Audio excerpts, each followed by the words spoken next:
Oke, kita mulai ya. Ini pasien datang nih. Selamat sore Pak Mas Isan, Om Isan. Sore. Ada yang bisa dibantu, Mas Isan? Mas Isan, ada yang bisa dibantu? Ada Mau terapi apa? mau terapi apa? Silahkan duduk. Nah, duduk dulu dipersilahin pasiennya. Ya, silakan. Mas Isan, ada yang bisa dibantu kan gitu. Ya, Mau terapi apa? Ada keluhan atau apa, ditanyain dulu kan.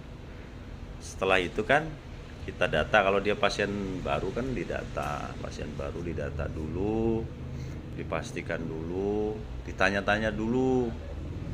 Kalau dia pasien baru ditanya, Bapak, Ibu, apakah pernah melakukan terapi bekam di luar? Oh, saya belum, misalnya. Saya belum pernah nih, dianjurkan sama teman saya, rekomendasiin teman. Mohon maaf Bapak, nanti kita tensi dulu. Satu. Yang kedua, Bapak sudah makan atau belum? Kalau seandainya udah makan, udah berapa lama makannya? Kan harus ditanyakan, dipastikan. Dia nggak boleh kelaparan nggak boleh. Nggak boleh kekenyangan, nggak boleh. Artinya kalau seandainya habis makan, nunggu 1 jam sampai 2 jam. Karena lagi proses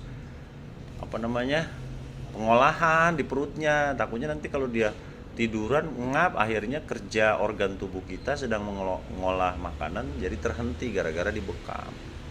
Nah, itu juga anjuran untuk pasien-pasien yang belum tahu kan gitu. Yang kedua, dipastikan apakah dia demam tinggi atau tidak. Kalau dia demam banget, kan orang yang demam itu kan dia justru kurang cairan. Ketika dibekam, maka dia akan kekurangan cairan, ya kan, nanti malah drop, malah alangkah baiknya suruh istirahat atau minum obat atau minum herbal, bisa jahe, kunyit, temulawak, lalu istirahat, banyakin air putih hangat. Nah, terus kalau seandainya dia baru, kita tanya juga tadi pertanyaannya, apakah sudah pernah bekam? Karena kan ada orang kan takutnya drop kan. Dipastikan kondisinya dengan cara tadi ditanya, punya riwayat apa Mas Ihsan?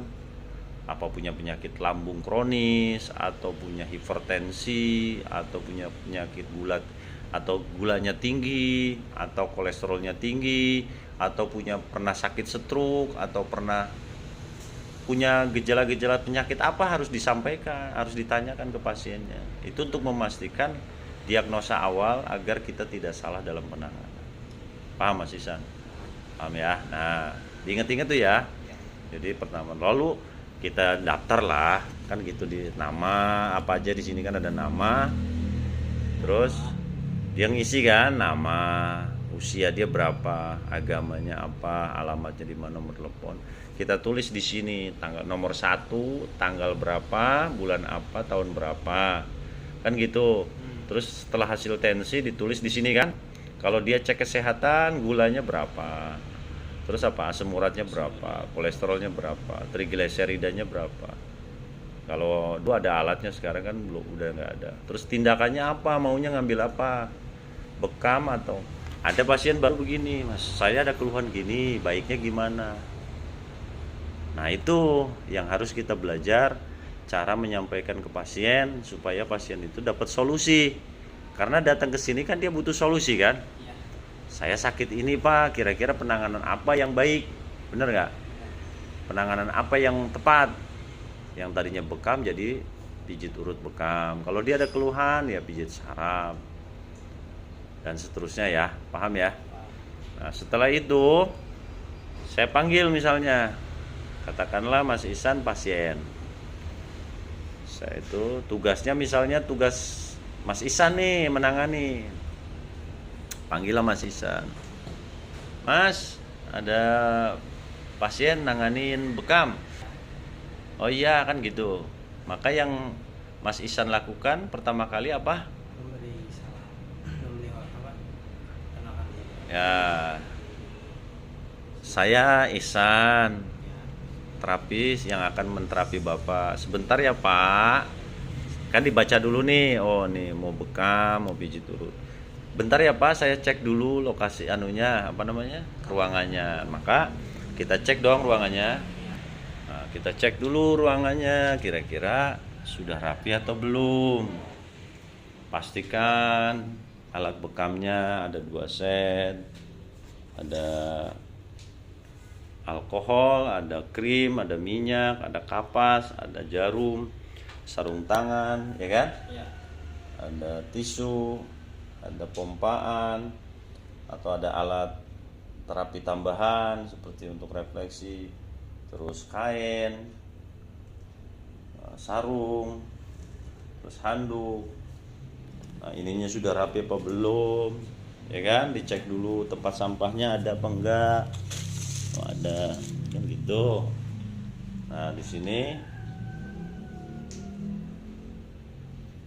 kita taruh di sini untuk bilang sama pasien. Setelah itu, maka kita manggil pasiennya. Ya, panggil. Nah, kita panggil pasiennya. Lagi nunggu kan? Lagi nunggu. Saya ambil kartunya, Mas Ihsan. Oh, Mas Ihsan? Ya. Oke, Mas Ihsan. Perkenalkan saya Firdaus. Ya, saya yang terapi. Silakan Mas Ihsan masuk ke ruang 4 ya. Ya. Ke ruang 4, silakan untuk ganti baju, ganti kain dulu. Nah, si pasien dipersilahkan Ganti. untuk ganti kain dulu. Mas Ihsan, ini kain sarungnya, nanti buka bajunya semuanya, nanti gantungannya di sini. Ya. Gantungannya di sini, buka baju semuanya. Setelah sudah selesai ganti kain, nanti saya nunggu di depan, tolong informasikan ya. Kan gitu. Udah keluarlah kan gitu.